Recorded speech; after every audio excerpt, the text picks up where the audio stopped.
To get a new Navy Federal debit card, follow these simple steps. First, ensure you have your member number and other required information readily available. If your current debit card is damaged, lost, or stolen, you can request a replacement by calling Navy Federal Credit Union's customer service number or by logging into your online banking account.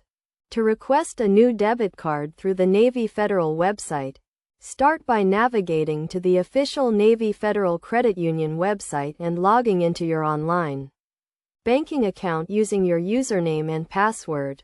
Once logged in, click on the Account Management or Services tab and look for the option to request a new debit card.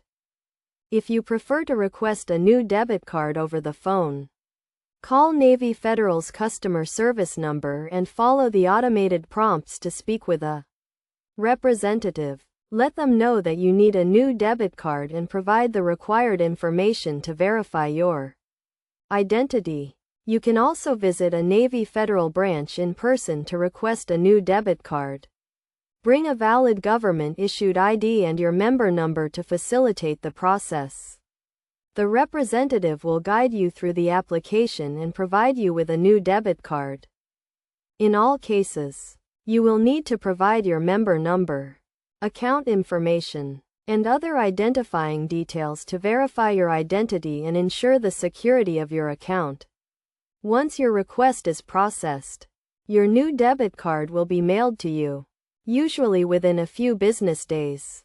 It is essential to activate your new debit card as soon as you receive it to ensure you can use it. For transactions, you can activate your card by calling the phone number provided with your new card or through the Navy Federal website. Make sure to update any recurring payments or automatic transfers with your new debit card information to avoid any disruptions. By following these steps and best practices, you can easily request and receive a new Navy Federal debit card, ensuring uninterrupted access to your account and financial services. Always keep your account information and debit card details secure to protect yourself from potential fraud and unauthorized transactions.